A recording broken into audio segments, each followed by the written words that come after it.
যাই হোক, এবার আমরা তাহলে ক্লাসটা শুরু করি। এর আগের দিন বুলটি দি এরা বলেছিল, মানে হাবিবাদি এবং জাসমিনাদি দুজনেই বলেছিল যে এডমন্ড হুসালের উপর ক্লাস নেওয়ার কথা, কারণ এটা খুব হট টপিক, এখান থেকে কোশ্চিন আসে। সেই জন্য আজকে আমরা পড়বো এডমন্ড হুসাল।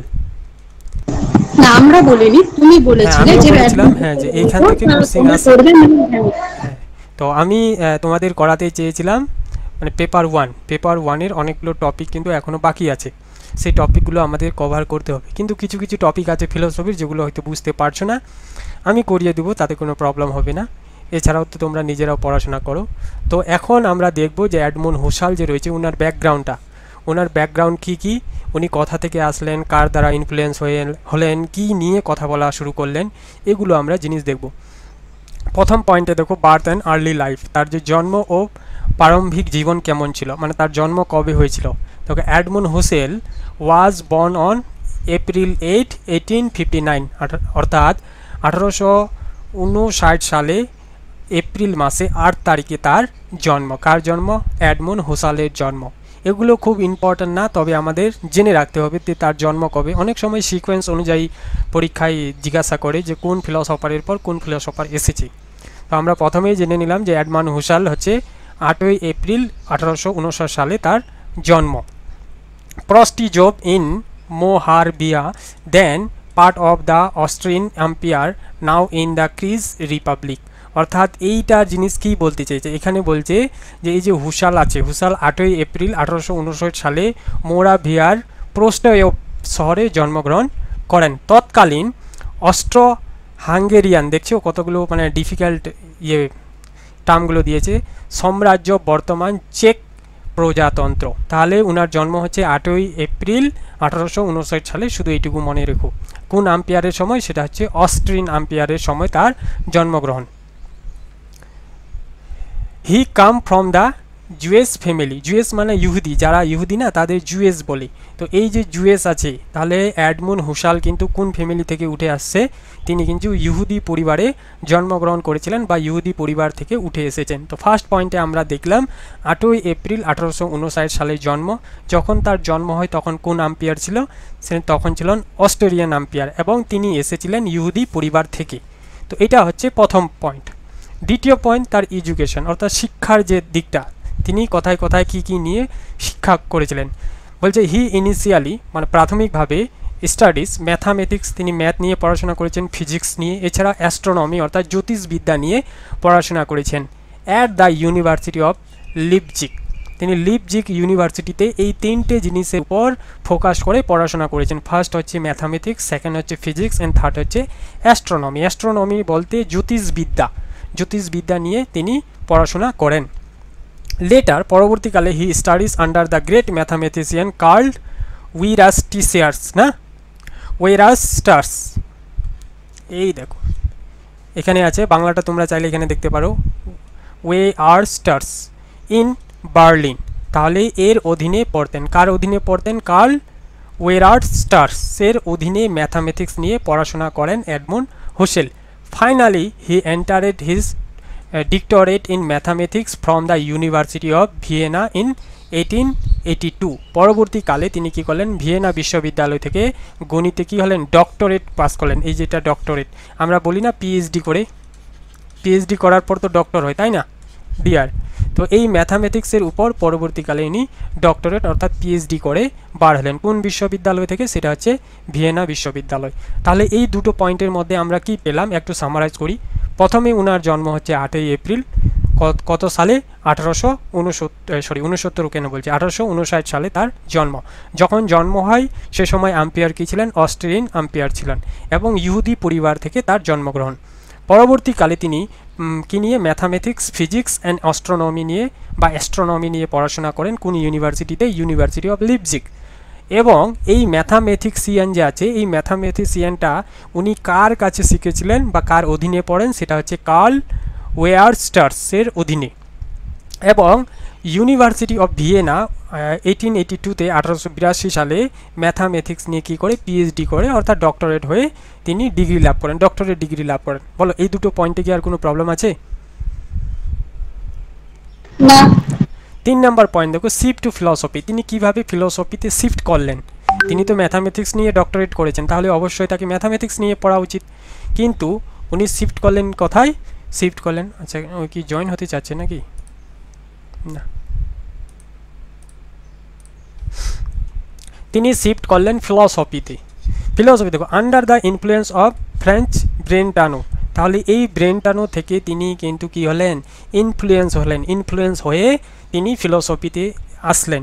এই যে ব্রেনটানো আছে, ব্রেনটানোর ইন্টেনশনালিটি একটা কনসেপ্ট রয়েছে, সেই ইন্টেনশনালিটি থেকেই কিন্তু এই যে তোমার কি বলছে হুসাল, এই হুসাল ইনফ্লুয়েন্স হয়েছিলেন। বলছে under the influence of Franz Brentano Husserl shift his focus from the mathematician to philosophy and psychology. তাহলে তিনি তো ম্যাথের উপর ডিগ্রি নিয়েছিলেন, ম্যাথে ডক্টরেট ডিগ্রি নিয়েছিলেন ভিয়েনা বিশ্ববিদ্যালয় থেকে, কিন্তু ম্যাথ নিয়ে না পড়ে বা ম্যাথের উপর কাজ না করে তিনি কি করলেন? সেখান থেকে শিফট করে ফিলসফিতে আসলেন।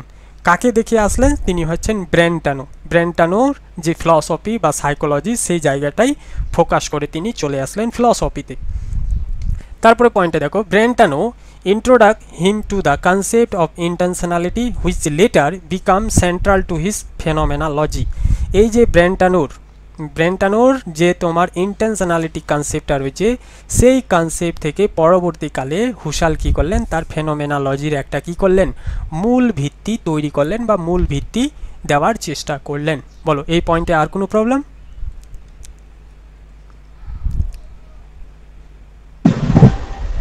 তাহলে 3 নম্বর পয়েন্টে আমরা কি পেলাম একটু বলো তো। আমি চাই ক্লাসে যাতে তোমাদের 80% থেকে 90% ক্লিয়ার হয়ে যায়, পরবর্তীকালে আর পিডিএফ যাতে না পড়তে হয়। বলো এই পয়েন্টে আমরা কি পেলাম? এই পয়েন্টটা তো হচ্ছে যে ওই ছিল মানে তোমার ম্যাথ বা ফিজিক্সে তো ইয়ে করেছে, পিএইচডি করছে, সেখান থেকে শিফট করে ফিলোসফিতে এসেছে, আর সেটা ইনফ্লুয়েন্স হয়েছে তোমার ইয়ে কি বলে ব্রেনটানো থেকে। ব্রান্টেনোর ইন্টেনশনালিটি কনসেপ্টটা, সেই ইন্টেনশনালিটি কনসেপ্ট থেকে তিনি কি হয়েছেন? শিফট হয়েছিলেন ফিলসফিতে, এবং পরবর্তীকালে কি দিলেন? ফেনোমেনোলজি। আমরা ফেনোমেনোলজির ফাদার কাকে বলি? হুসালকে। তারপর দেখো একাডেমিক কেরিয়ার। এবার কিছু একাডেমিক জীবন তার দেখে নিই, তিনি কোথায় পড়েছেন, কীভাবে পড়েছেন, এগুলো তো দেখলাম, আরও কিছু সংক্ষেপে আমরা দেখে নেব। হি টট হ্যালে গট, কি লিখছে এখানে? Gottingen and finally Freiburg university where Martin Heidegger success him. বলছে তার সবচেয়ে গুরুত্বপূর্ণ ছাত্র ছিলেন মার্টিন হাইডেগার। তাহলে ওই যে একাডেমিক কেরিয়ার রয়েছে না, একাডেমিক কেরিয়ার বলতে তিনি কাকে কাকে পড়িয়েছেন, কে তার স্টুডেন্ট। তাহলে হুসালের প্রথম স্টুডেন্ট বা গুরুত্বপূর্ণ স্টুডেন্ট হচ্ছেন কে? মার্টিন। প্রথম তো বলবো না, মানে গুরুত্বপূর্ণ ছাত্র হচ্ছেন মার্টিন হাইডেগার, যিনি পরে হুসালের উত্তরসূরি হন। উত্তরসূরি বলতে কি হন? তাকে অনুসরণ করে নিজের আরও অনেক বক্তব্য দেন। তিনি হার্লে, গেটিঙ্গেন এবং পরে ফাইবুক বিশ্ববিদ্যালয়ে শিক্ষকতা করেন। তাহলে আমরা কিন্তু দেখছি উনি পড়াশোনা করেছেন লিপজিগ ইউনিভার্সিটিতে, কিন্তু পড়াশোনা করার পর ওইখান থেকে উনি কী করেছিলেন? একটা ডিগ্রি নিয়েছিলেন। কোন ডিগ্রি? সেটা হচ্ছে ম্যাথামেটিক্সের পিএইচডি ডিগ্রি। পিএইচডি ডিগ্রি নেওয়ার পরেও পরবর্তীকালে তিনি ম্যাথামেটিক্স নিয়ে কোনো কাজ করেননি, চলে আসলেন ফিলসফিতে। ফিলসফিতে কাকে দেখে আসলেন? সেটা হচ্ছে ব্রেনটানোর কোন কনসেপ্টটা নিয়ে? ইন্টেনশনালিটি কনসেপ্টটা নিয়ে। এরপর উনার যে বিখ্যাত ছাত্র বা গুরুত্বপূর্ণ ছাত্র সেটা হচ্ছে মার্টিন হাইডেগার। এই মার্টিন হাইডেগারের পাশাপাশি উনি দুটো ইউনিভার্সিটিতে কী করেছিলেন? শিক্ষকতা করেছিলেন। এবার 5 নম্বর পয়েন্টে দেখব তার কিছু ওয়ার্কস, মানে বুক, কিছু বুক বা গ্রন্থ আমরা বলতে পারি, সেই গ্রন্থগুলো কী কী? হিজ মেজর ওয়ার্ক ইনক্লুডিং কী কী রয়েছে? Logical investigation, ideas pertaining to a pure phenomenology, Cartesian meditation, the crisis of European science. এই the crisis of European science বইটা মনে হয় অফলাইনে যেটা পরীক্ষা হয়েছিল সেখানে এসেছিল, the crisis of European science 1936 সালে।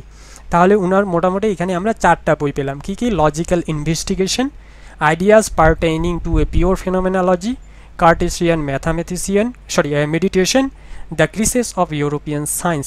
এই 4টা বই খুব ইম্পর্ট্যান্ট বই। এবার he is known as the father of phenomenology. এই কথাটা আমি প্রথমেই বলেছিলাম, ফেনোমেনোলজির ফাদারকে? ফেনোমেনোলজির ফাদার হচ্ছেন হুসাল। পরবর্তীকালে তিনি আরও এক্সিস্টেন্সিয়ালিজমের ফাউন্ডার ছিলেন, হারমোনিয়াস্টিক্সের ফাউন্ডার ছিলেন। এছাড়াও কন্টিনেন্টাল যে ফিলসফি আছে সেই কন্টিনেন্টাল ফিলসফিরও তিনি ফাউন্ডার হিসাবে পরিচিত বা ফাউন্ডেশন হিসাবে পরিচিত।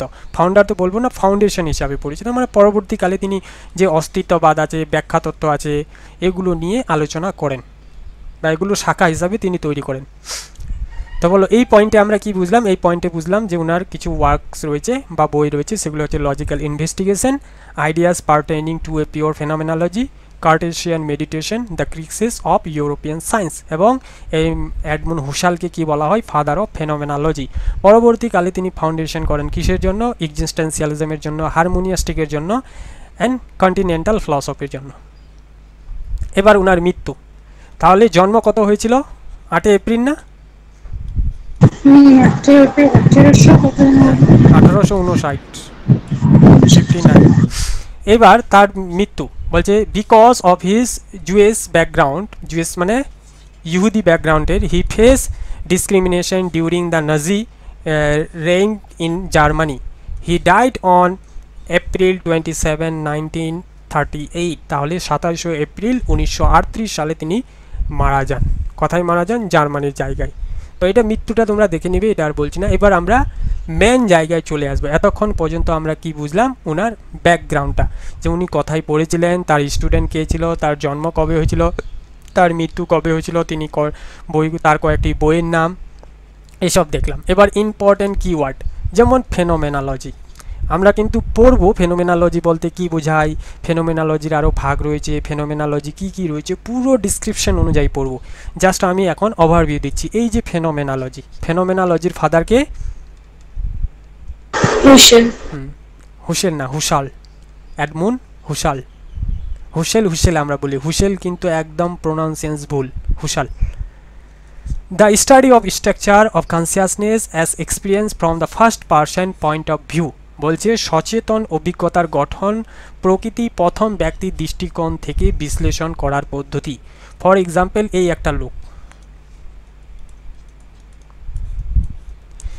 একটা লোক, এই লোকটাকে যখনই তুমি প্রথম দেখলে, তোমার কিসের মাধ্যমে? কনসিয়াসের মাধ্যমে, স্ট্রাকচার অফ কনসিয়াসের মাধ্যমে তুমি অভিজ্ঞতা করলে, এই ফার্স্ট পয়েন্টটাই হচ্ছে তোমার কি? ফেনোমেনোলজি। যখনই তুমি যে লোকটাকে দেখলে, তার মানে সেটাই হচ্ছে ফেনোমেনোলজি। তারপরে হচ্ছে ইন্টেনশনালিটি। ইন্টেনশনালিটি কি? বলছে অল কনসিয়াসনেস ইজ অ্যাবাউট, আমি বোঝাবো কিন্তু ফেনোমেনোলজি কি, এখানে জাস্ট একটা পয়েন্টে বুঝিয়েছি, আরও কিন্তু আছে। All consciousness is about something, it is always direct toward an object. বলছে প্রত্যেক চেতনার উদ্দেশ্য থাকে সেটি কোনো কিছুর প্রতি নির্দেশিত বা অভিমুখ করা। বলছে তোমার যে কনসিয়াসনেস আছে, এই যে লোকটা আছে, এই লোকটাকে তুমি কি করলে? তোমার কনসিয়াসের মাধ্যমে দেখলে না, তুমি এক্সপিরিয়েন্সের মাধ্যমে দেখলে না, তোমার এক্সপিরিয়েন্স করে তুমি অভিজ্ঞতা করেই দেখলে। তাহলে তোমার যে কনসিয়াসনেস আছে, তোমার যে চেতনা আছে, ওই চেতনার কাজই হচ্ছে কি? সেই চেতনার কাজ হচ্ছে কোনো না কোনো জিনিসকে দেখা। তোমার যা কিছুই চেতনার মধ্যে ঘটবে, কিছু না কিছু দেখা। আমরা যে স্বপ্ন দেখি, এর আগেও বলেছিলাম, এখনও বলছি, আমরা যে স্বপ্ন দেখি এটার সাথে ওটা জড়িত করে ফেলি, কোনো ইউনিক জিনিসের সাথে জড়িত করে ফেলি। ওই যে ইউনিক জিনিসটা তৈরি হয়, কিভাবে তৈরি হয়? অবশ্যই ওই ইউনিক জিনিসটার দুটো কথা কিছু দেখেছিলে, কথা হয়তো পাহাড় দেখেছিলে, কথা সোনা দেখেছিলে। তো সোনা আর পাহাড়টাকে এক জায়গায় করে তুমি কি করছো? ইউনিক জিনিসটাকে দেখছো, সোনা আর পাহাড়। তো এই যে জিনিসগুলো দেখছো, অবশ্যই কোনো না কোনো অবজেক্টকে টার্গেট করেই দেখছো, তাই না? তো ইন্টেনশনালিটি মানে তোমার ইন্টেনশন কি? তুমি বলছো যে আমার ইন্টেনশন হচ্ছে এইরকম, কীরকম ইন্টেনশন? সেই লোকটা খুব ভালো। তো তোমার ইন্টেনশনের মাধ্যমে বোঝা যাচ্ছে কোনো একটা অবজেক্টকে তুমি কি করছো? নির্দেশিত করছো। তারপর হচ্ছে ইপোকে। ইপোকে মানে ব্র্যাকেটিং, যে suspending all natural believe about the external world to focus purely on experience. এই ব্র্যাকেটিং জিনিসটা কি? ব্র্যাকেটিং জিনিসটা হচ্ছে এই যে তুমি লোকটাকে দেখলে, প্রথমেই দেখে মনে হলো, ফার্স্ট পয়েন্ট যখন দেখলে সেটা হচ্ছে কি? ফেনোমেনোলজি, তাই না? যখনই তুমি প্রথম ভিউতে দেখলে সেটা হচ্ছে ফেনোমেনোলজি। তারপরে এই সম্পর্কে যা কিছু তুমি চিন্তা ভাবনা করলে সেটা হচ্ছে ইন্টেনশনালিটি। কিছু চিন্তা ভাবনা তো করলে যে লোকটা ভালো, লোকটা খারাপ, বা লোকটা উঁচু, লোকটা নিচু, বা লোকটা মোটা, এরকম যে বিভিন্ন চিন্তা ভাবনাগুলো তুমি কনসিয়াসনেসের মাধ্যমে ভাবনা চিন্তা করছো, সেটা হচ্ছে ইন্টেনশনালিটি। এইবার এই লোকটা সম্পর্কে তুমি একটা কি করে নিয়েছো? অ্যাজামশনস করে নিয়েছো। অ্যাজামশন কি? যে লোকটা না খুব খারাপ, লোকটা খুব খারাপ। তো এডমুন্ড হুসাল বলবেন যে না, তুমি প্রথম ভিউতে যে লোকটা সম্পর্কে জানলে বা চিন্তা করলে ইন্টেনশনালি, সেই জিনিসটাকে ব্র্যাকেট করে বাদ দাও। তুমি কি বললে, ব্যাড, লোকটা খারাপ, এটা বাদ দাও। তারপর দ্বিতীয়ক্ষণে আবার তাকে ব্র্যাকেট করো যে লোকটা কি লম্বা বা লং, এটাকে বাদ দাও। তারপরে আবার তৃতীয়ক্ষণে কি করো, আর আরেকটা ওর খারাপ জিনিসকে বাদ দাও। মানে প্রত্যেকটা জিনিস বাদ দিতে দিতে ব্র্যাকেটিং করতে করতে তাকে কথায় নিয়ে যেতে হবে, সেটা হচ্ছে পিওর জায়গায়, পিওর নলেজে, ওর সম্পর্কে যে পিওর এক্সপিরিয়েন্স, পিওর নলেজ, সেই জায়গাটায় আমাদের কী করতে হবে, যেতে হবে। তো ব্র্যাকেটিং বলতে সব কটা জিনিস, দেখো, সাসপেন্ডিং অল ন্যাচারাল বিলিভ, তুমি এই লোকটা সম্পর্কে যে বিলিভ করেছিলে লোকটা হচ্ছে খুব খারাপ, সেটাকে তুমি কী করো, ব্র্যাকেটিং করো, ব্র্যাকেটিং করে বাদ দাও। তুমি বিলিভ করেছিলে লোকটা হচ্ছে লম্বা, সেই লম্বাটাকে বাদ দাও, লং জিনিসটাকে বাদ দাও ব্র্যাকেটিং করে। তারপরে তুমি আরও এর সম্পর্কে অনেক কিছু অ্যাজাম্পশন করে নিয়েছো, সেগুলোকে বাদ দিতে দিতে কী করতে হবে, তোমাকে পিওর জায়গায় গিয়ে পৌঁছাতে হবে, পিওরলি, মানে এক্সটার্নাল ওয়ার্ল্ডের সম্পর্কে বা এক্সটার্নালডে তুমি যা কিছু বিলিভ করেছো, ন্যাচারাল বিলিভ, সেগুলোকে সাসপেন্ডিং করে বা সেগুলোকে বাদ দিয়ে ব্র্যাকেটিং করে তোমাকে যেতে হবে পিওর জায়গায়। বুঝতে পারলে ব্র্যাকেটিং জিনিসটা কি?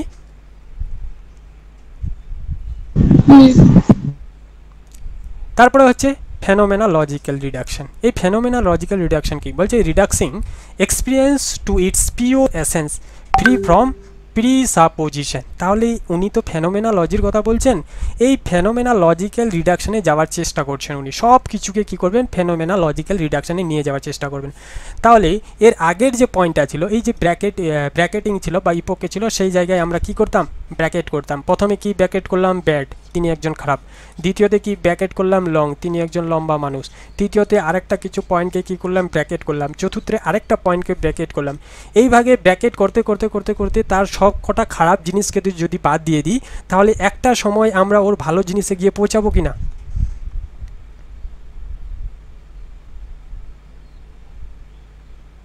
বলো? একটা সময় আমরা কি করব, তার ভালো জিনিসে গিয়ে আমরা পৌঁছায় যাব, সেটাই হবে পিওর এসেন্স, সেটাই হবে পিওর এসেন্স। বুঝতে পারলে? বলছে ফ্রি ফ্রম প্রি জাম্পস বা প্রিসাপোজিশন মানে কি, আগে থেকে যেগুলো তুমি ভেবে রেখেছো সেগুলো থেকে মুক্ত হয়ে যাচ্ছে। দেখো, অভিজ্ঞতাকে পূর্ব ধারণা মুক্ত করে তার বিশুদ্ধ স্বরাংশে নিয়ে যাওয়া। এই যে যতগুলো তুমি আগে থেকে ভেবে রেখেছিল সেগুলোকে বাদ দিয়ে দিয়ে দিয়ে দিয়ে তোমাকে কি করছে, মেন জায়গায়, পিওর এসেন্সে তোমাকে নিয়ে যাওয়ার চেষ্টা করছে। এটাই হচ্ছে ফেনোমেনোলজিক্যাল রিডাকশন। তো আমরা যখন পড়বো আরও স্টেপগুলো রয়েছে, খুব ভালো করে বোঝার চেষ্টা করব, এখন শুধু জাস্ট ভিউটা দিচ্ছি। তারপরে কিওয়ার্ড হচ্ছে নিওসিস অ্যান্ড নোয়েমা। নিওসিস কি, নিওসিস হচ্ছে দ্য অ্যাক্ট অফ কনসিয়াসনেস, এবং নোয়েমা হচ্ছে দ্য অবজেক্ট অ্যাজ ইন্টেন্ডেড। তুমি অবজেক্টটাকে কিভাবে দেখছো বা অবজেক্টটার মিনিং কি হবে, অবজেক্টটার মিনিং কীরকম হবে, সেটা হচ্ছে নোয়েমা। আর নোয়েসিস হচ্ছে দ্য অ্যাক্ট অফ কনসিয়াসনেস। পরীক্ষায় এসেও ছিল একবার যে নোয়েমা এবং নোয়েসিসের মধ্যে পার্থক্য কী। এখানে আমি জাস্ট তোমাদের একটা শর্টকাট ট্রিক বলে দিচ্ছি বা শর্টকাট ফর্মুলা বলে দিচ্ছি, তোমরা মনে রাখবে। আচ্ছা, আমরা সিস কাকে বলি, সিস্টারকে না, সিস্টারকে সিস বলি। আর মা কাকে বলি, মাকে, মাদারকে মা বলি। তাহলে একজন সিস্টারের কি হবে, অ্যাক্ট বেশি হয় না, অ্যাক্ট কেমন বলো তো? হয়তো তুমি ফোনে কথা বলছো কারোর সাথে, ওদিক থেকে বোন আসলো, কার সাথে কথা বলছো, দাঁড়াও বাড়িতে বলতে দাও, কী করছো, সব সময় মানে অ্যাক্ট করার চেষ্টা করছে, মানে নিজেকে দেখাচ্ছে দাঁড়াও তোমাকে। কিন্তু মা কোনো দিন এই অ্যাড করবে কি, মা করবে না। মা কি করবে, মা তোমার মিনিংটা বোঝার চেষ্টা করবে। আচ্ছা, আমার ছেলেটা কেন কথা বলছে ফোনে, আমার মেয়েটা কেন কথা বলছে, হয়তো দরকারি কিছু একটা আছে, হয়তো পড়াশোনা রিলেটেড কিছু কথা বলছে। তো মা সব সময় কি করবে, মিনিংটা বোঝার চেষ্টা করবে যে কেন ছেলেটা বা মেয়েটা পড়াশোনা, কেন ফোনে কথা বলছে। অর্থাৎ অবজেক্ট অ্যাজ ইন্টেন্ডেড, যেই অবজেক্টটা রয়েছে সেই অবজেক্টটার মিনিং বোঝার চেষ্টা করবে। কিন্তু সিস্টার কি করবে, সেটার মিনিং না বুঝে অ্যাক্ট করার চেষ্টা করবে। বুঝতে পারলে যে নোয়েসিস আর নোয়েমার মধ্যে পার্থক্য কি? নোয়েসিস হচ্ছে কি, অ্যাক্ট করবে, অ্যাক্ট কথাটি যখনই আসবে সেটা হবে নোয়েসিস। আর নোয়েমা হবে সেই জিনিসটার মিনিং বুঝবে বা সেই অবজেক্টটার যে ইন্টেন্ডেন্ট কি, সেই ইন্টেন্ডেডটা বোঝার চেষ্টা করবে। তারপরে হচ্ছে লাইফ ওয়ার্ল্ড। এই লাইফ ওয়ার্ল্ড বা লেভেন্স ওয়েলথ খুব ইম্পর্ট্যান্ট। এই কি টার্মটা টেকনিক্যাল টার্ম রয়েছে কিছু কিছু ক্ষেত্রে। তো আমি যে রয়েছে হাইডেগার রয়েছে, হাইডেগারের অনেক টেকনিক্যাল টার্মগুলো তোমাদের বলে দেবো, সেই টেকনিক্যাল টার্ম থেকেও কিন্তু কোশ্চিন আসে। চলছে the pre reflective world of everyday experience, the background of all meaning. বলছে জীবন জগৎ, এই যে লাইফ ওয়ার্ল্ড রয়েছে সেই লাইফ ওয়ার্ল্ডটা বলছে জীবন জগৎ, আমাদের দৈনন্দিন অপরিব্যক্ত অভিজ্ঞতার জগৎ, যা সমস্ত মানের ভিত্তি। মানে দৈনন্দিনে যা কিছু আমরা এক্সপিরিয়েন্স করছি। লাইফ ওয়ার্ল্ড মানে কি, আমাদের জীবনের ওয়ার্ল্ডের কথা বলছে। তুমি তোমার জীবনে যা কিছু হচ্ছে, এই যে এখন তোমরা ক্লাস করছো, এটাও একটা তোমাদের সাথে অভিজ্ঞতা হচ্ছে। তো এভরিডে লাইফ এক্সপিরিয়েন্সে যা কিছু হবে সেটা হবে লাইফ ওয়ার্ল্ড। সেটার যে টেকনিক্যাল টার্ম সেটা হচ্ছে লেভেন্স ওয়েলথ। তারপর হচ্ছে ট্রান্সেন্ডেন্টাল ইগো। এই ট্রান্সেন্ডেন্টাল ইগো কি বলছে, the pure observing self revealed after phenomenological reduction. তার লাস্ট আমরা দেখছিলাম যে না ফেনোমেনোলজিক্যাল রিডাকশন, অর্থাৎ তিনি প্রথমে কি করলেন, ফার্স্ট কোনো একটা পয়েন্টকে দেখলেন, সেটা হচ্ছে phenomena point, first point of view.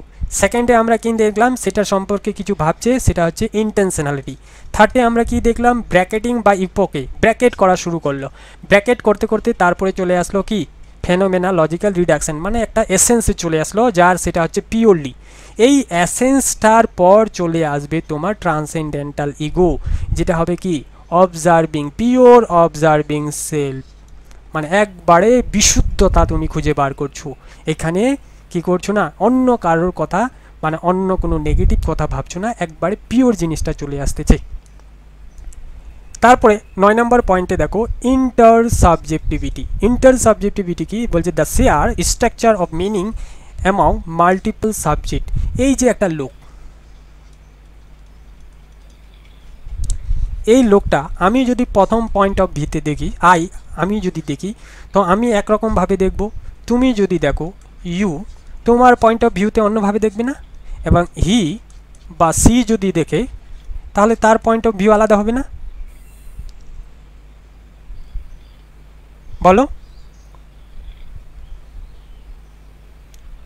তাহলে এখানে আমরা কি বুঝতে পারছি, যে এই যে লোকটি আছে, এই লোকটার সম্পর্কে আমরা কি করছি, মাল্টিপল সাবজেক্ট, মানে আমি একজন সাবজেক্ট, আমি নিজে ভাবে দেখছি, তুমি একজন সাবজেক্ট, হি এবং সি সেও একজন সাবজেক্ট, সেটার মিনিংটা আছে মিনিংটা মাল্টিপলভাবে হচ্ছে। আমি প্রথম পয়েন্ট অফ ভিউতে দেখছি আলাদাভাবে, তুমি প্রথম পয়েন্টে দেখছো আলাদাভাবে, হি এবং সি দেখছে আলাদাভাবে। তাহলে ইন্টার সাবজেক্টিভিটি মানে সব কটার মিনিং কী করছে, আলাদা আলাদাভাবে বা ব্যক্তিগতর মধ্যে এটা কি বলবো যে রয়েছে, মানে ব্যক্তিগতর উপর ডিপেন্ড করে আছে।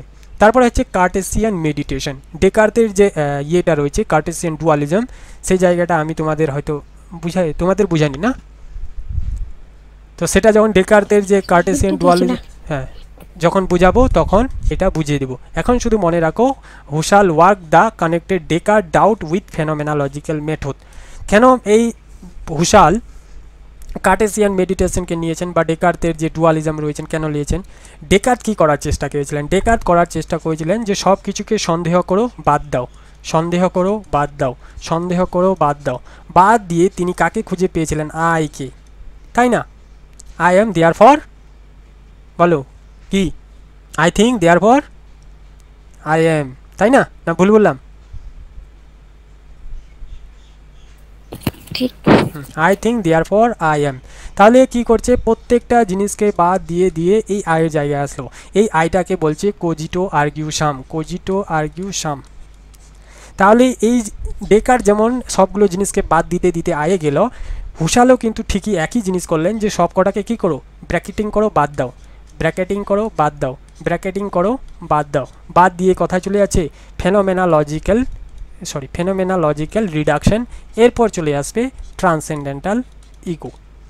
তো এই জায়গাটা মিল আছে না হুসালের সাথে তোমার ডেকার্তের?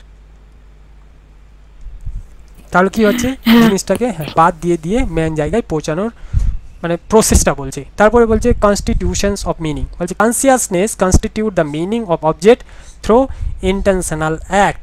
আমি কি বললাম তোমাদের, প্রথমেই বললাম যে কোনো একটা যে অবজেক্ট রয়েছে, এই যে লোকটা আছে, এই লোকটার সম্পর্কে তুমি তোমার চেতনার মাধ্যমে বোঝার চেষ্টা করছো বা ইন্টেনশনাল অ্যাক্টের মাধ্যমে বোঝার চেষ্টা করছো বা এর সম্পর্কে ধারণা করে নিচ্ছ। তো এখনও পর্যন্ত এই কিওয়ার্ডগুলো পড়লাম, ফুল বুঝাইনি কিন্তু, জাস্ট কিওয়ার্ডগুলো বোঝালাম। তাহলে এখানে কি কোনো প্রবলেম আছে নাকি এগিয়ে যাব? আমার প্রবলেম নেই, এগো। এবার চলে আসবো আমরা ফেনোমেনোলজি বা প্রত্যয়বাদ। Phenomenology developed by Edmund Husserl. তাহলে ফেনোমেনোলজির ফাদার হচ্ছেন Edmund Husserl. He is a philosophical method that emphasize the direct analyse of experience. তাহলে তিনি হচ্ছেন, দেখো, যা অভিজ্ঞতার সরাসরি বিশ্লেষণ করে। তাহলে এই ফেনোমেনোলজি হলো এডমন্ড হুসালের প্রতিবর্তী একটি দার্শনিক পদ্ধতি যা অভিজ্ঞতার সরাসরি বিশ্লেষণ করে। মানে তোমাকে অভিজ্ঞতার মাধ্যমে দেখতে হবে। তুমি যে এই লোকটাকে দেখোনি কোনো দিন, এই লোকটা সম্পর্কে প্রিজাম্পশন মানে আগে থেকে তুমি কিছু ভেবে নিয়েছো, বা প্রিসাপোজিশন কিছু ভেবে নিয়েছো, বা অ্যাজাম্পশন করে নিয়েছো, এগুলোকে কিন্তু বাদ দিতে হবে। তোমাকে ডিরেক্ট এক্সপিরিয়েন্সের মাধ্যমে অ্যানালাইজ করে দেখতে হবে। বলছে focusing on how object appear to consciousness rather than assuming, এই যে অ্যাজিউম করে নিয়েছো অ্যান্ড ইনডিপেন্ডেন্টলি এক্সটার্নাল রিয়ালিটি। বলছে বোঝার চেষ্টা করে বস্তুগুলো চেতনার মধ্যে কিভাবে প্রতিভাত হয়, বাইরের বাস্তবকে পূর্ব ধারণা হিসাবে ধরে না। তুমি এই লোকটা সম্পর্কে যে অ্যাজামস করে নিয়েছো, আগে থেকে ভেবে নিয়েছো স্বাধীনভাবে যে এই লোকটা হচ্ছে খারাপ, সেই জিনিসটা কিন্তু করা যাবে না। তোমাকে কি করতে হবে? ডিরেক্টলি এক্সপিরিয়েন্সের মাধ্যমে সেটাকে বোঝার চেষ্টা করতে হবে, এবং জিনিসগুলোকে বাদ দিয়ে দিয়ে দিয়ে আমরা কোথায় চলে যাব? ফেনোমেনোলজিক্যাল রিডাকশনে চলে যাব। বলছে Husserl emphasize intentionality meaning consciousness is always direct towards something. বলছে এই ইন্টেনশনালিটি বলতে হুসাল কি বুঝেছেন? বলছে ইন্টেনশনালিটি বলতে কোনো একটা সামথিং, সামথিং মানে অবজেক্ট, সামথিং মানে অবজেক্ট, কোনো একটা অবজেক্টকে ডিরেক্ট বোঝার চেষ্টা করছো। বলছে দেখো, চেতনা সবসময় কোনো কিছুর প্রতি নির্দেশিত থাকে। এই লোকটা বলো বা এই কলমটা বলো, এই যে কলমটা আছে, এই কলমটা হচ্ছে তোমার প্রতি একটা কি করছে? নির্দেশ করছে। তুমি ইন্টেনশনালি ভাবনা চিন্তা করার চেষ্টা করছো। কি ফিচার্স, এবার কিছু ওনার ফিচার্সগুলো দেখব। বলছে study of consciousness focuses on how things appear in consciousness not and whether they exist outside। আবার সেম জিনিস বলছে চেতনার মধ্যে কিভাবে বস্তু প্রতিভাত হয় সেটাই বিশ্লেষণের কেন্দ্রবিন্দু, বাইরের বাস্তবতা নয়। তুমি যে এই লোকটা সম্পর্কে আগে থেকে কিছু ভেবে নিয়েছো বাইরে থেকে, এক্সটার্নাল ওয়ার্ল্ডে, সেটা কিন্তু একদমই করা যাবে না। তোমাকে কি করতে হবে? কনসিয়াসনেসের মাধ্যমে, অ্যানালাইটিক এক্সপিরিয়েন্সের মাধ্যমে, অ্যানালাইজ এক্সপিরিয়েন্সের মাধ্যমে সেটাকে বোঝার চেষ্টা করতে হবে। তোমার ফোকাস রাখতে হবে কনসিয়াসনেসের উপর, তবেই তুমি এই লোকটার যে আসল পিওর এসেন্স, সেই এসেন্সটাকে খুঁজে পাবে, আদারওয়াইজ কিন্তু খুঁজে পাবে না। বলছে first person perspective emphasise individual subjective experience. আমরা প্রথমেই দেখলাম যে ফার্স্ট পারসন যিনি প্রথম ভিউতে দেখবেন সেটা সাবজেক্টিভ এক্সপিরিয়েন্স হবে। কেন হবে? এবার তোমরা হয়তো আমাকে যে আমাকে হয়তো দেখোনি, হাবিবা দেখছে, তুমি দেখোনি, তো আমাকে দেখোনি, কিন্তু আমার সম্পর্কে তোমরা অনেক কিছু অ্যাজাম্পশনস করে নিয়েছো। হয়তো ভাবতে পারো যে ভালো পড়ায় না, বা অনেক কিছু বলে, বা বেশি বোঝায়, বা এইরকম তোমরা হয়তো অ্যাজাম্পশনস করতে পারো। কিন্তু যেদিন ফেস টু ফেস দেখা হবে, তোমার সাবজেক্টিভ এক্সপিরিয়েন্সের মাধ্যমে দেখা হবে, সেদিন কিন্তু আমার আসল যে এসেন্স, সেই এসেন্সটা খুঁজে পাবে। তাহলে এই জিনিসগুলোকে বাদ কীভাবে দিতে হবে? কার মাধ্যমে বাদ দিব? খারাপ জিনিসগুলোকে, বা আগে থেকে যেগুলো তুমি অ্যাজাম্পশনস করে নিয়েছো সেগুলোকে কথাই বাদ দিব? বলো তো, বলতে দিই, হাবিবা বলো। সেটা ব্র্যাকেটিংয়ে, সেটা ইপোকেতে গিয়ে বাদ দিব। বলছে suspending all presupposition and focusing only the pure experience. তোমার যে আমাকে যখন তোমরা ফেস টু ফেস দেখা করবে, পিওর এক্সপিরিয়েন্স হবে, অভিজ্ঞতার মাধ্যমে, বিশুদ্ধ অভিজ্ঞতার মাধ্যমে, তখন কিন্তু আমার যে প্রিসাপোজিশন বা তোমরা আগে থেকে যা কিছু ভেবে নিয়েছো সেগুলোকে বাদ দিবে। কারণ তোমরা ভাবে, ও আচ্ছা, আমরা যা কিছু ভেবেছিলাম ওটা ভুল ছিল, এখন আমি ফেস টু ফেস দেখলাম, সুতরাং তাহলে এটাই হচ্ছে ওর আসল রূপ, বিশুদ্ধ রূপ বিশ্লেষণ করা যায়। এই অভিজ্ঞতার মাধ্যমে বিশুদ্ধ রূপ কি করা যায়? খুঁজে বের করা যায়। তাহলে Husserl wanted to establish philosophy as a rigorous science. তাহলে হুসাল কিন্তু তিনি তার যে রিগোরাস সায়েন্স রয়েছে বা কঠোর বিজ্ঞান, সেই কঠোর বিজ্ঞানের মাধ্যমে বা কঠোর বিজ্ঞানকে এস্টাবলিশ করার চেষ্টা করেছেন। কঠোর বিজ্ঞান free from naturalistic or psychological assumptions. কেন এই ন্যাচারালিস্টিক অ্যান্ড সাইকোলজিক্যাল অ্যাজামশনসকে উনি রিজেক্ট করছেন, সব থেকে ইম্পর্ট্যান্ট পয়েন্ট কিন্তু বোঝার চেষ্টা করে দো। ন্যাচারালিস্টিক সায়েন্সকে কিন্তু উনি ক্রিটিসাইজ করেননি। দেখো এই যে ন্যাচারালিস্টিক কথাটা আছে, যদি সায়েন্স থাকতো তাহলে সেটাকে উনি ক্রিটিসিজম করবেন না, উনি শুধু ন্যাচারালিস্টিক আর সাইকোলজিক্যাল অ্যাজামশনকে কি করবে, খণ্ডন করবে বা রিজেক্ট করার চেষ্টা করবে। কেন করবে? যেমনটা আমি বললাম, তোমাদের এরকমও কোনো ফ্রেন্ড আছে যেইটার সাথে তুমি কোনোদিন হয়তো দেখোনি, যার সাথে কোনোদিন দেখা হয়নি, তো তোমাদের একটা অ্যাজামশন শুরু হয়ে গেছে বা আগে থেকে তোমরা কি করে নিয়েছো, ভেবে নিয়েছো ওই ফ্রেন্ডটা আমার কি হবে, হয়তো দেখতে খুব ফর্সা হবে, বা ওই ফ্রেন্ডটা খুব শান্ত মনের, ওই ফ্রেন্ডটা বেশি কিছু খায় না, অল্প খায় কারণ ও দেখতে পাতলা। কিন্তু যখন ফেস টু ফেস দেখা হবে, দুজনে গিয়ে একটা দোকানে বসবে, কোনো ক্যাফেতে বসবে, দেখবে তোমার ফ্রেন্ড বেশি বেশি খাচ্ছে যতটা না তুমি খেতে পারছো। তাহলে এই যে তুমি আগে থেকে ভেবে নিচ্ছ, এটা সাইকোলজিক্যাল না? হ্যাঁ, তুমি সাইকোলজিক্যালি আগে অনেক কিছু ভেবে নিচ্ছ, তুমি ন্যাচারালিস্টিক অনেক কিছু ভেবে নিচ্ছ। তো এইগুলো জিনিসকে কিন্তু হুশাল কি করবে না, এইগুলো জিনিসকে আমাদের রিজেক্ট করতে হবে। তাহলে আমরা কোথায় যাব? আমরা যাব এই জিনিসগুলোকে বাদ দিয়ে দিয়ে ফেনোমেনোলজিক্যাল রিডাকশনে। ফেনোমেনোলজিক্যাল রিডাকশনের পর যাব ট্রান্সেন্ডেন্টাল ইগোতে। তো বলছে হি রিজেক্ট সাইকোলজিয়াম, এখনই বললাম তিনি সাইকোলজিয়ামকে রিজেক্ট করবেন। আর একটা কথা মনে রাখবে, আমি একটা বই পড়তে গিয়ে পড়েছিলাম, তিনি কিন্তু হিস্ট্রিসিজমকেও ক্রিটিসিজম করছে। হিস্ট্রিসিজম মানে হিস্ট্রি যে কথাগুলো রয়েছে সেগুলোকে উনি ক্রিটিক করছে। বলছে and through eidetic reduction sought the essential structure of experience. এই সাইকোলজিয়ামকে বাদ দিয়ে বা ক্রিটিক করে বা রিজেক্ট করে আমরা কোথায় যাব? ইডিটিক রিডাকশনের মাধ্যমে এসেন্সিয়াল স্ট্রাকচার বা পিওর এসেন্সে আমরা পৌঁছায় যাব। তার যে পিওর এসেন্সটা রয়েছে বা পিওর স্ট্রাকচারটা রয়েছে সেটাকে খুঁজে পাবো। দেখো হুসাল চেয়েছিলেন দর্শনকে একটি কঠোর বিজ্ঞান হিসাবে প্রতিষ্ঠিত করতে। শুরুতেই বললাম রিগরাস সায়েন্স বা কঠোর বিজ্ঞান, যেখানে কোনো প্রাকৃতিক বা মনতাত্ত্বিক অনুমানের স্থান নেই। তুমি আগে অনুমান করে নিয়েছো, ইনফারেন্স করে নিয়েছো যে সেই লোকটা হচ্ছে কি বেশি খায়, সেই লোকটা খুব ফর্সা, সেই লোকটা কথা কম বলে। এই যে অ্যাজামশনগুলো, এই যে অনুমানগুলো, এগুলো জিনিসকে কী করতে হবে? বাদ দিতে হবে। এবং সাইকোলজিমকে তিনি কি করছেন? প্রত্যাখ্যান করছেন। এডিটিক রিডাকশন ব্যবহার করে অভিজ্ঞতার মূল যে স্বরূপ, মূল যে এসেন্স, সেই এসেন্সটাকে নির্মাণ করতে চেয়েছেন। এই জিনিসগুলো কিন্তু আমি তোমাদের কিওয়ার্ডগুলো বোঝাতেই বলে দিয়েছি, এখন জাস্ট শুধু একটু ইলাবোরেট করছি। তো বলো এই যে ফেনোমেনোলজিতে কি আর কোনো প্রবলেম আছে? তাহলে এইবার যদি আমি হাবিবাকে জিজ্ঞাসা করি, বলো তো যে ফেনোমেনোলজির মেন কনসেপ্টটা কি, ফেনোমেনোলজি কি করতে চেয়েছে, মানে ওখানে উনি কি বলতে চেয়েছেন? হুসাল, এডমুন্ড হুসাল, বলো হাবিবাদি। তুমি বলো। আমি হ্যাঁ এতক্ষণ ধরে বুঝালাম আর বলছি হ্যাঁ দুটো লাইনে বলো।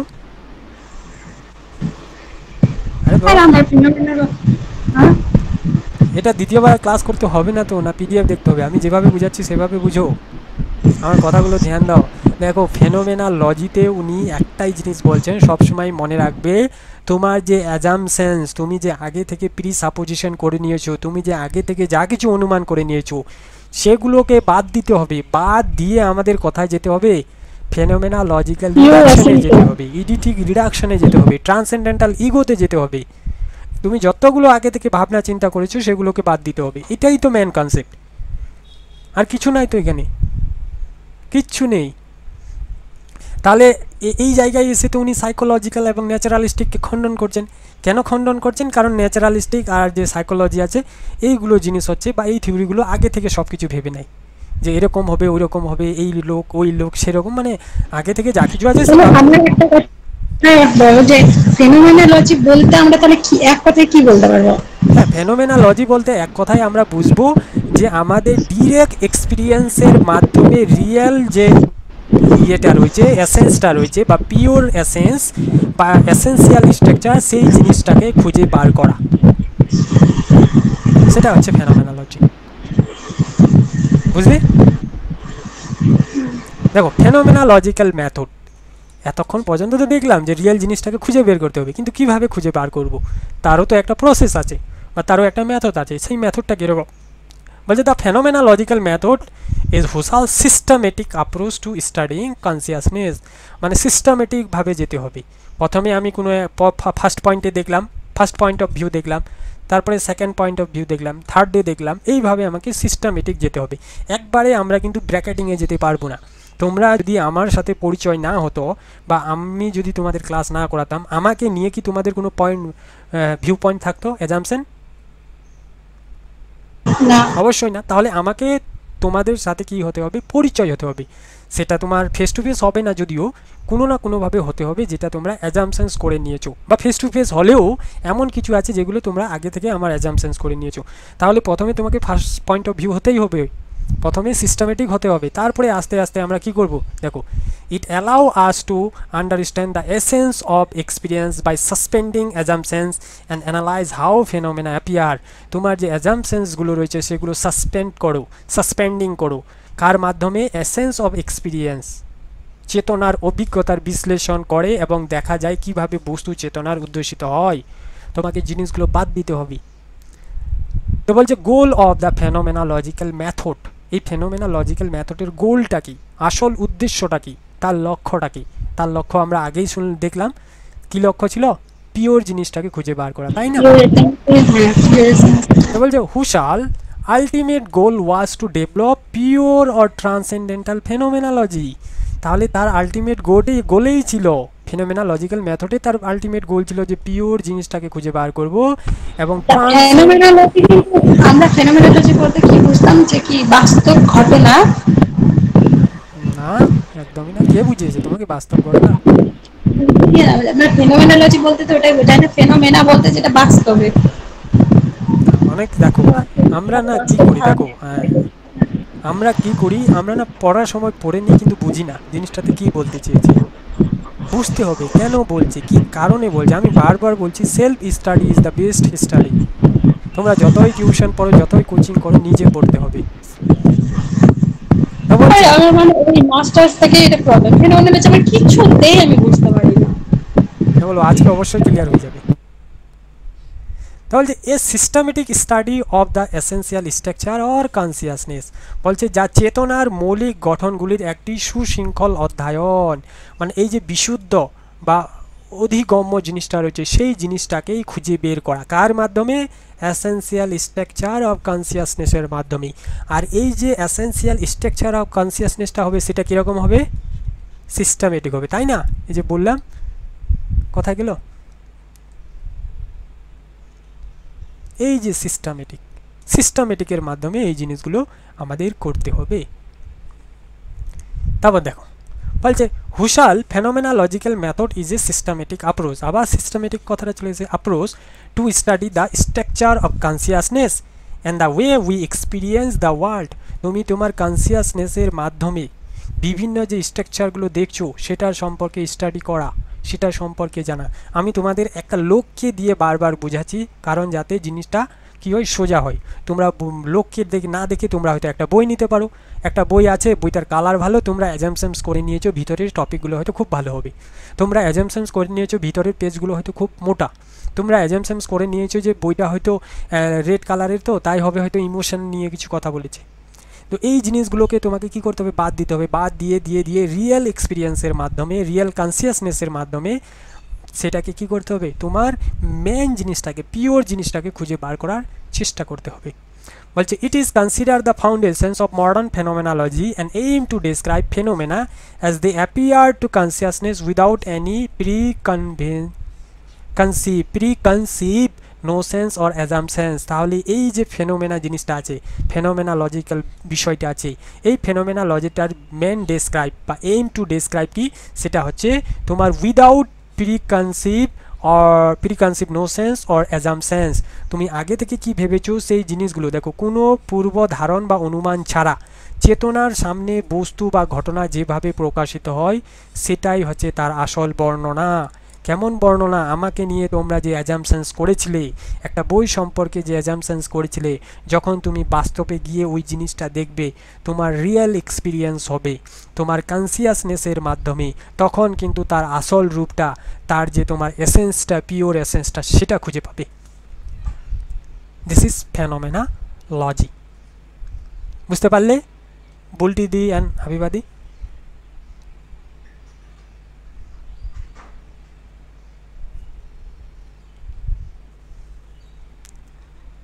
বুঝতে পারলে বলো, তাহলে আমি এগিয়ে যাই। হ্যাঁ এমনি তো বুঝতে পারছি, কিন্তু আমি একটু কম বুঝি। না, বুঝতে হবে, এতটা বোঝানোর পরেও কেন কম বুঝবে? এবার স্টেপগুলো, কেন আমি তোমাদের শুরুতেই বলে দিয়েছি যে কিভাবে কিভাবে বাদ দিতে হবে, তবুও এবার স্টেপগুলো দেখব। ফার্স্টে আসবে একবারে কি ইপোকে। আমরা দেখেছিলাম প্রথম পয়েন্ট অফ ভিউটা তো দেখলাম, কিন্তু আমরা ব্র্যাকেটিং কিভাবে করব, সিস্টেমেটিক ব্র্যাকেটিং করব। পয়েন্ট অফ ভিউতে দেখে নিলাম, কিন্তু আস্তে আস্তে আমাকে ব্র্যাকেটিং করতে হবে। বলছে all presuppositions about reality are suspended. তুমি বাস্তবতা সম্পর্কে সব ধরনের পূর্ব ধারণা স্থগিত করা হয় বা রাখা হয়। তুমি আগে থেকে কি ভেবেছো সেটাকে ব্র্যাকেটিং করো, আবার কি ভেবেছো সেটাকে ব্র্যাকেটিং করো। ব্র্যাকেটিং করতে করতে তারপরে সেকেন্ড পয়েন্টে আমরা চলে আসবো ফেনোমেনোলজিক্যাল রিডাকশন। কোথায় চলে আসবো? Phenomenological reduction. বলছে এখানে কি হবে? Focus shift from the external world to the experience itself. এই যে তুমি এক্সটার্নাল ওয়ার্ল্ড সম্পর্কে যা কিছু ভেবেছিলে সেখান থেকে শিফট হয়ে কোথায় চলে যাও? তোমার এক্সপিরিয়েন্স ইটসেলফে। তুমি নিজে নিজে কি অভিজ্ঞতা করলে? এই যে লোকটা ছিল, এই লোকটা সম্পর্কে তুমি অনেক কিছু অ্যাজাম্পশনস করে নিয়েছিলে এক্সটার্নাল ওয়ার্ল্ডে, কিন্তু যখন তুমি এর কাছে গেলে, কাছে গিয়ে এর সাথে দুদিন থাকলে, এর সাথে ঘোরাঘুরি করলে, তখন তুমি নিজে নিজে এক্সপিরিয়েন্স করলে যে আচ্ছা এই লোকটা এরকম, এই লোকটা খুব ভালো, খুব কথা বলতে জানে, ভালো ভালো কথা বলতে জানে। তাহলে তোমাকে কি করতে হবে? রিয়েল এক্সপিরিয়েন্স বা ইটসেলফ এক্সপিরিয়েন্স করতে হবে। এক্সটার্নালে যা কিছু ভেবেছো সেগুলোকে শিফট করে। তো প্রথমে আমরা পাচ্ছি ইপোকে সেকেন্ড বা ব্র্যাকেটিং, দ্বিতীয়তে পাচ্ছে ফেনোমেনোলজিক্যাল রিডাকশন, 3 নম্বরে হচ্ছে ইডিটিক রিডাকশন।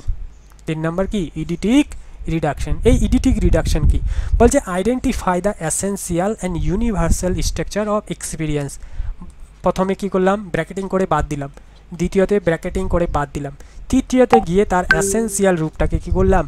খুঁজে বার করলাম, এবং ইউনিভার্সাল যেটা স্ট্রাকচার বা সর্বজনীন গঠন সেটাকে খুঁজে বের করলাম। বলছে দিস মেথড। এখানে দেখো এক মিনিট, ইপোকে আর যেটা তুমি কি বলে ফেনোমেনোলজিক্যাল যেটা রিডাকশন নাকি একটা উপরে দুটো তো সেম জিনিস হয়ে যাচ্ছে না? সেম জিনিস তো, ও তো আবার এটা দুটো আলাদা আলাদা করে বলার কি আছে? বলার আছে, কেন আছে? বলছে প্রথমে তোমাকে কি করতে হচ্ছে, দেখো তুমি কোশ্চেনটা খুব ভালো করেছো, আমার ভালো লাগলো।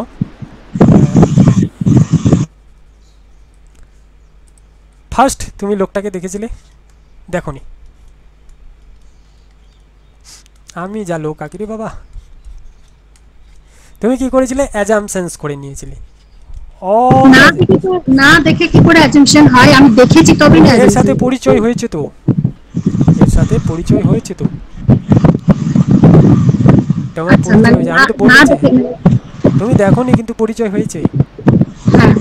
পরিচয় হয়েছে, তুমি যতগুলো আগে কিছু ভেবে নিয়েছিলে এগুলো হচ্ছে তোমার অ্যাজাম্পশনস। তো প্রথমেই বলছে সেকেন্ড পয়েন্টে যাওয়ার আগে তোমাকে এই যতগুলো অ্যাজাম্পশনস করে নিয়েছো সেগুলো বাদ দাও। সেকেন্ড পয়েন্টে এসে বলছে তুমি তো বাদ দিয়েছো, বাদ দিয়ে দিয়েছো অলরেডি, তাহলে কিভাবে দেখবে যে এর আসল রূপটা কি? তখন তোমাকে নিজে এক্সপিরিয়েন্স করতে হবে, এক্সপিরিয়েন্স ইটসেলফ। বুঝতে পারলে এবার? Experience itself. দেখো focus shift from the external world. এই এক্সটার্নাল ওয়ার্ল্ডে যতগুলো ছিল সবগুলো তো তুমি বাদ দিলে, শিফট করে কোথায় চলে গেলে? Experience itself. এবার বুঝতে পারলে যে কেন দুটো পয়েন্টের কথা বলেছে?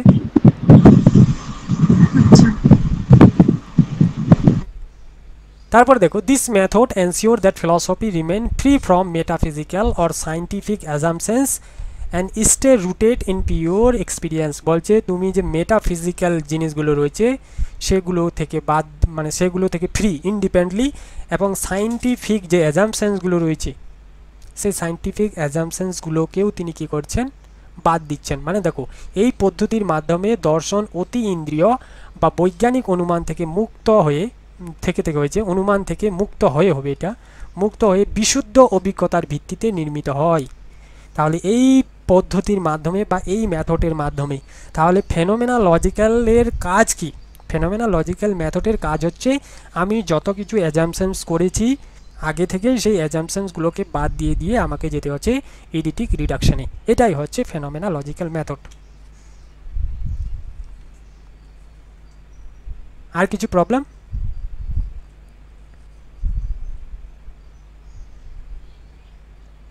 বলো বলটি দি।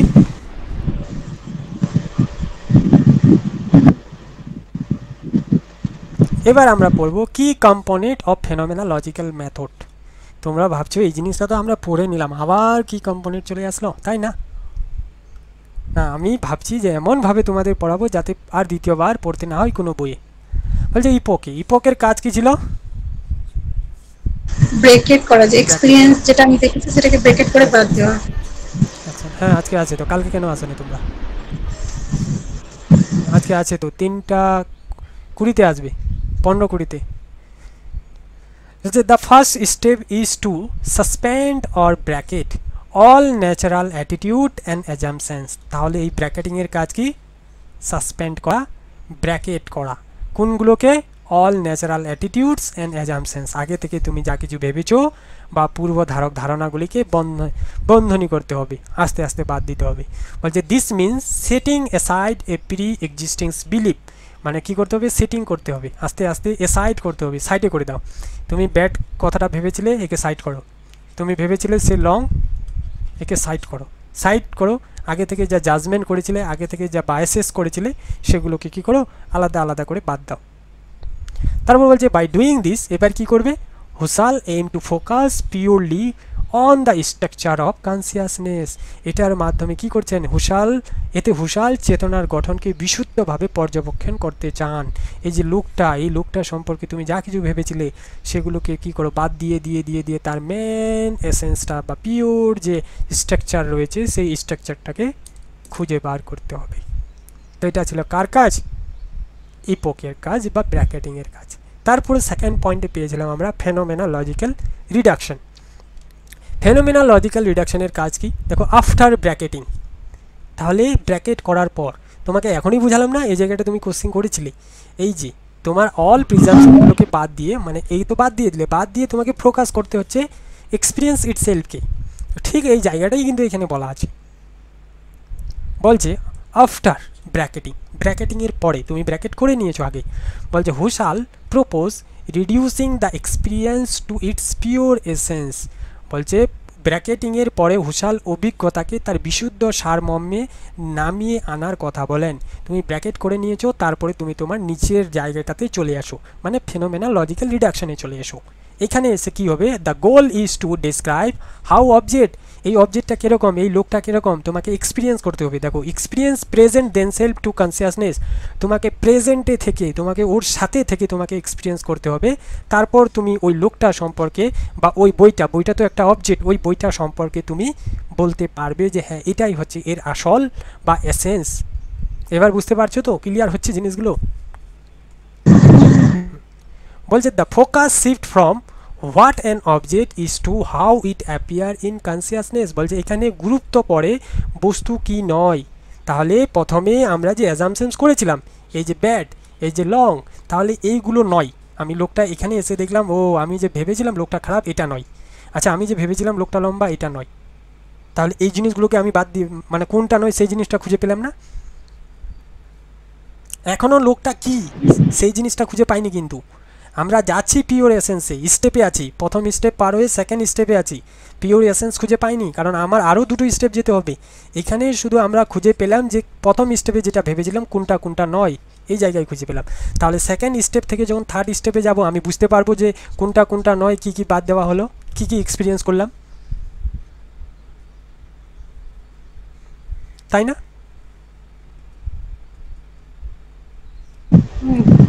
তারপর বলছে ইন্টেনশনালিটি। এবার তুমি ভাবনা চিন্তা শুরু করলে। বলছে intentionality, a central idea in Husserl phenomenology is that consciousness is always direct toward object. মানে এবার তুমি এই লোকটাকে দেখা তো শুরু করেছো, লোকটা যখন থার্ড নম্বর পয়েন্টে চলে আসলো, তুমি ভাবনা চিন্তা করা শুরু করলে। Consciousness is always direct toward an object. ওই লোকটাকে যদি অবজেক্ট ধরো, সেই অবজেক্টটা সম্পর্কে তুমি ভাবনা চিন্তা করলে, ও আচ্ছা, আমি যা কিছু ভেবেছিলাম ওগুলো একদমই না, উনি হচ্ছেন এই রকম, উনি হচ্ছেন ভালো, উনি হচ্ছেন দেখতে ভালো। ফর এক্সাম্পল এখানে একটা এক্সাম্পল দিচ্ছে, when you think about tree, যখন তুমি একটা গাছ দেখো, the tree become the intentional object, তাহলে ওই যে গাছটা আছে ওই গাছটা একটা অবজেক্ট, তুমি ওই গাছটার সম্পর্কে ভাবনা চিন্তা করছো, তোমার কিন্তু চেতনা কাজ করছে। তুমি যদি বলো আমি আমার উইদাউট চেতনায় আমি গাছটা নিয়ে ভাববো, তাহলে ভাবতে পারবে না। তুমি যদি বলো আমি আমার উইদাউট চেতনা নিয়ে এই ক্লাসটা করব, তাহলে করতে পারবে না। এখন যদি তোমার চেতনাটা অন্য জায়গায় থাকে, অন্য কিছু নিয়ে ভাবনা চিন্তা করো, অন্য জায়গায় মেসেজ করো, অন্য হোয়াটসঅ্যাপে মেসেজ চেক করো, তাহলে ক্লাসটা কিন্তু বুঝতে পারবে না। তাহলে বোঝার জন্য তোমাকে কি করতে হবে, তোমার যে ইন্টেনশনালিটা রয়েছে, তোমার যে চেতনাটা রয়েছে এইখানে দিতে হবে। মানে ডিরেক্ট টুয়ার্ড অবজেক্ট, এই পিডিএফটা বা এই স্ক্রিনটা যদি তুমি অবজেক্ট ভাবো, তাহলে এখানে তোমাকে ডিরেক্ট রাখতে হবে কনসিয়াসনেসের মাধ্যমে। Consciousness is always direct toward an object. Then বলছে who shall argue that understanding this intentional relationship is key to understanding consciousness, তাহলে তুমি তোমার এই ইন্টেনশনালের মাধ্যমেই তুমি বুঝতে পারবে বিভিন্ন যে সম্পর্কগুলো রয়েছে বা গুরুত্বপূর্ণ বিষয়গুলো। দেখো হুশাল বলেন এই উদ্দেশ্যপূর্ণ সম্পর্ক বোঝা চেতনাকে বোঝার জন্য অত্যন্ত গুরুত্বপূর্ণ। লাস্ট আমরা চলে আসবো ইডিটিক রিডাকশন, এইখানে হচ্ছে ওনার ফাইনাল প্রসেস। এই জায়গায় এসে আমরা ফাইনাল এসেন্সটা পেয়ে গেলাম। তো প্রথমে আমরা কি ছিল বলো তো, ব্র্যাকেটিং বা ইপোকে, সেকেন্ডে কি ছিল ফেনোমেনোলজিক্যাল রিডাকশন, থার্ডে কি ছিল ইন্টেনশনালিটি, ফোর্থে কি আসলো রিডাকশন। তাহলে এখানে ব্র্যাকেটিং হলো, এখানে নিজে এক্সপিরিয়েন্স করলাম, তারপরে ভাবলাম ও আচ্ছা লোকটা এরকম এরকম, দেন ওর আসল সত্তাটা আমরা খুঁজে পাবো ইডিটিক রিডাকশনে। বলছে আফটার আন্ডারস্ট্যান্ডিং ইন্টেনশনালিটি, আমি এখানে বুঝে নিলাম ও আচ্ছা লোকটা ভালো, লোকটা লম্বা, লোকটা ভালো কথা বলতে পারি, এইগুলো জিনিস আমি বুঝে গেলাম। বোঝার পর এখানে এসে বলছে Husserl suggest that finding the essence, তাহলে আমি ওর আসল এসেন্সটা এসে এই জায়গায় পেলাম। Or invariant structure of experience, বলছে যেগুলো হচ্ছে অপরিবর্তন, ইনভেরিয়েন্ট মানে অপরিবর্তন, এইগুলো আর পরিবর্তন হবে না। কেন হবে না, কারণ আমি যা কিছু খারাপ জিনিস ছিল বা যা কিছু তার প্রিজাম্পশন ছিল সেগুলো বাদ দিয়ে দিয়ে দিয়ে দিয়ে আমি মূল এসেন্সটাতে এসে পৌঁছাই গেছি। এটাকে আর চেঞ্জ করা যাবে না, কারণ আমি তো ওর আসল রূপটা খুঁজে পেয়ে গেছি। কারো কি আসল রূপ চেঞ্জ করা যায়? একদমই না। বলছে this involves focusing on universal aspect, যেটা হবে সর্বজনীন বৈশিষ্ট্যের উপর গুরুত্ব দেওয়া। Specify rather than specify details, কেন রেদার দেন স্পেসিফাই ডিটেলস বলছে, একটা স্পেসিফাই তুমি ভেবে নিয়েছিলে লোকটি খারাপ, একটি স্পেসিফাই ভেবে নিয়েছিলে লোকটা লম্বা, কিন্তু এই স্পেসিফাইগুলো কী করলাম, বাদ দিলাম, বাদ দিয়ে আমি চলে এসেছি তার ইউনিভার্সাল আসপেক্টে ফোকাস করতে। যেমন for example the essence of saying a tree, যখন আমি একটি গাছের কথা বলছি, যেমন গাছ দেখার পর তার সারমর্ম বোঝার দর্শন, ইনক্লুডস পারসেপশন শেপস, তার যে রূপ, কালার, তার রং, ইটিসি। মানে আমি গাছটা দেখলাম, গাছটা যে লম্বা ছিল, গাছটা অনেক বড় ছিল, গাছটার মধ্যে অনেক পাতা ছিল, এইগুলো জিনিসকে বাদ দিয়ে দিয়ে দিয়ে দিয়ে আমি চলে আসলাম তার কালার। গাছের কালার আর কোনো দিন চেঞ্জ হবে না, এবং তার যে আকারটা রয়েছে সেই আকারটাও চেঞ্জ হবে না, এটা সর্বত্র একই থাকবে। তাহলে ফেনোমেনোলজি বুঝতে পারলে?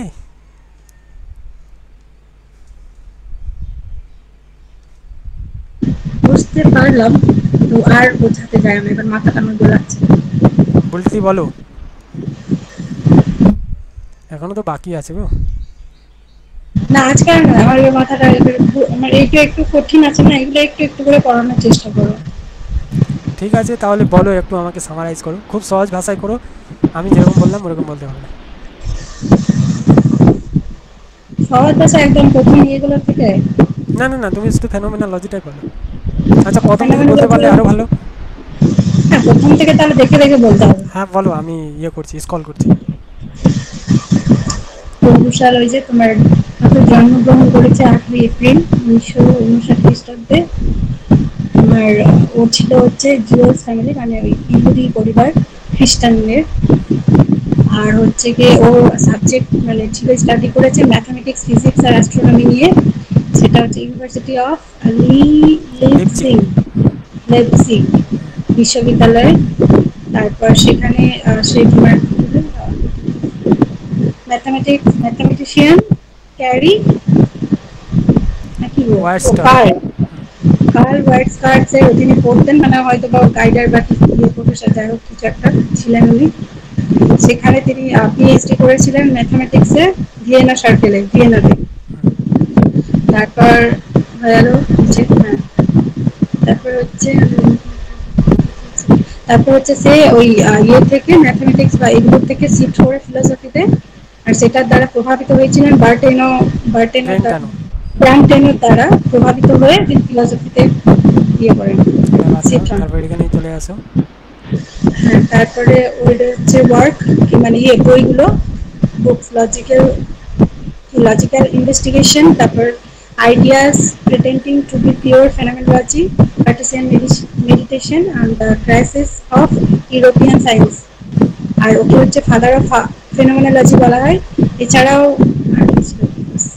তারপরে ফেনোমেনোলজিটা সেটা হচ্ছে তোমার চারটে, আমি স্টেটগুলোই বলছি, হ্যাঁ তুমি যেটা বললে চারটে স্টেপ ছিল। প্রথমে হচ্ছে ইপোকে, ইপোকেতে হচ্ছে যে তুমি, আমরা যে প্রি অ্যাজাম্পশন করে থাকি হুম কোনো কিছু একটা ঘটনা বা কোনো মানুষ সম্পর্কে, আমরা যে একটা এক্সটার্নাল অবজেক্ট সম্পর্কে আমাদের যে প্রি অ্যাজাম্পশন, সেই অ্যাজাম্পশন থেকে মানে ব্রেকেট দিয়ে দিয়ে সেটা থেকে বেরিয়ে আসতে হবে। হুম দেন তারপরে হচ্ছে তোমার ফেনোমেনোলজিক্যাল রিডাকশন, সেখানে আমাদের একটা যে কি হলো, আমাদেরকে নিজের থেকে এক্সপিরিয়েন্স করতে হবে না, হুম সেলফ কি যেন বলছিল, হুম হুম self এক্সপিরিয়েন্স করতে হবে প্রেজেন্ট থেকে ওখানে। হ্যাঁ। তারপরে হলো, তারপরে আছে তোমার ইন্টেনশনালিটি। ইন্টেনশনালিটি মানে হচ্ছে আমি তখন বুঝে নিব জিনিসটা, ও আচ্ছা যে আমরা যেগুলো ভেবেছিলাম সেগুলো এটা নয় আসলে, সে তোমার কি বলে, মানে রিয়েল জিনিসটাকে আমরা বুঝতে পারবো এখানে ইন্টেনশনালিটিটা। হুম তারপর। হ্যাঁ, তারপর হচ্ছে এডিটিক রিডাকশনে একদম পিওর এসেন্স যেটা আছে সেখানে আমরা প্রবেশ করবো, যে মানে খুঁজে ওই পাবো দুটো পিওর এসেন্সটাকে। ইন্টেনশনালিটি আর এটা আবার একটু সিমিলারিটিস আছে দুটোর মধ্যে আবার। ইন্টেনশনালিটিতে তুমি ভাবনা চিন্তা করছো, ও ঠিক আছে, হ্যাঁ, আমি যা কিছু ভেবেছিলাম এগুলো একদমই ভুল ছিল, এগুলোকে বাদ দিয়েছি। হ্যাঁ, হ্যাঁ, আর হ্যাঁ। এডিটিক রিডাকশনে তো সেটা তারপর খুঁজে আমরা পেয়েছো। পিওর এসেন্সটাকে খুঁজে পাবো এডিটিক রিডাকশনে। যাই হোক, তো এর পরের দিন আমি তোমাদের এটা করিয়ে দেবো যে why Husserl philosophy is called a রিগরাস